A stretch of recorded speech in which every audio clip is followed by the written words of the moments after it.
Hi friends, welcome to அம்மா சமையல். அம்மா இன்னைக்கு உங்களுக்கு இதுவரை செய்யாத ஒரு புது வித சப்பாத்தி செஞ்சு காட்டுறேன். வாங்க பார்க்கலாம். அதுக்கு அம்மா ஒரு 300 கிராம் கோதுமை மாவு எடுத்திருக்கேன். அந்த கோதுமை மாவில் ஒரு 2 ஸ்பூன் நம்ம நெய் போட்டுக்கலாம். கொஞ்சம் தேவையான அளவு உப்பு போட்டுக்கலாம். இப்போ நம்ம இதை கொஞ்சமாக தண்ணி ஊற்றி இதை அப்படியே நல்லா பிசைஞ்சிக்கலாம். கொஞ்சமாக தண்ணி ஊற்றி நல்லா சப்பாத்தி மாவு மாதிரி அழகாக பிசைஞ்சு எடுத்துக்கிடுங்க. நல்லா நெய் போடுறதுனால நல்லா ரொம்ப டேஸ்ட்டாகவும் நல்லா சாஃப்டாகவும் அழகாக இருக்கும் நம்மளுக்கு சாப்பிட்றதுக்கு. இட்லி தோசையே பண்ணிக்கிட்டு இருக்கிறதுக்கு பதிலாக நம்ம இதை காலையில் டிஃபனுக்கு அழகாக இதை பண்ணலாம். ரொம்ப டேஸ்டியாக நல்லா விரும்பி சாப்பிடலாம். பாருங்கள், இப்படி நல்ல மாவை கட்டி அழகாக பிசைஞ்சு வச்சுக்கிடுங்க. இது இப்படியே ஒரு 5 நிமிஷம் இருந்து ஊறட்டும். நம்ம அப்படி மூடி வச்சுக்கலாம்.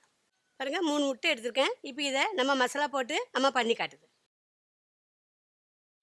நம்ம அந்த 3 முட்டை கூட ஒரு பல்லாரி எடுத்திருக்கேன், ஒரு பச்சை மிளகாய், கொஞ்சம் மல்லிக்கீரை. இதை பொடிசாக நறுக்கி நம்ம அது கூட போட்டுக்கலாம்.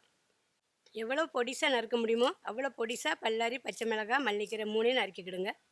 நல்ல ஹெல்த்தியான சப்பாத்தி, உடம்புக்கு ரொம்ப நல்லது. இதுக்கு எந்த பொரியலோ குழம்போ சட்னி சாம்பார் ஒன்றுமே தேவையில்லை. இந்த சப்பாத்தி சாப்பிட இதை அப்படியே நம்ம சாப்பிடலாம்.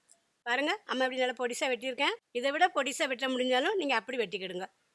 இப்போது அது முட்டையோடு போட்டு கலந்துக்கிடுவேன். ஒரு பச்சை மிளகாய், மல்லிக்கீரை, பல்லாரி 3 நல்லா ஒன்றா போட்டுட்டேன். பாருங்கள், குட்டி ஸ்பூன் தான். இதுக்கு 1 ஸ்பூன் கரம் மசாலா, 1/2 ஸ்பூன் வத்தல் பொடி, 1/2 ஸ்பூன் மஞ்சள் பொடி.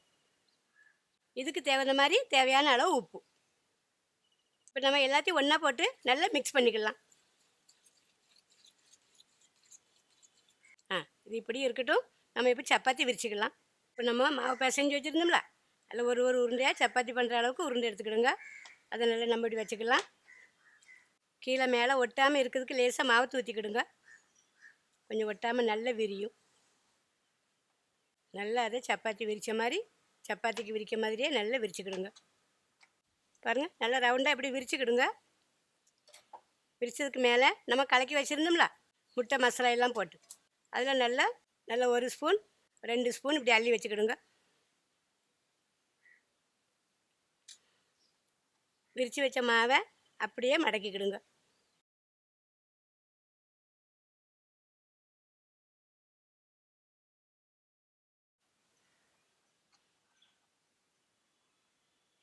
நாலு பக்கமும் நல்லா சேப்பாக மடக்கி அப்படியே அடுப்பை பற்றி நம்ம அதில் போட்டு எடுத்துக்கலாம்.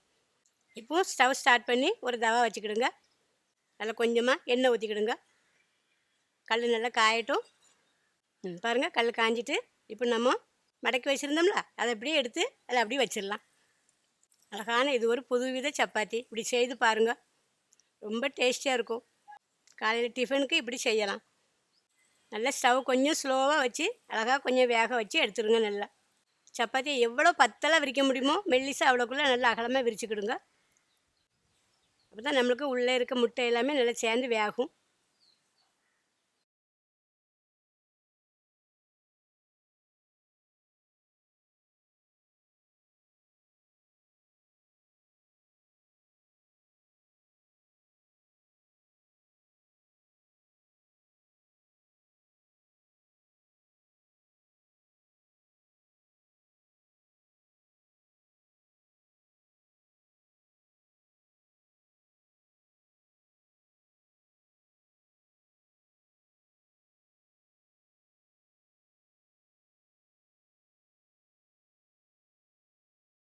பாருங்கள், அழகான முட்டை சப்பாத்தி ரெடி ஆகிட்டு.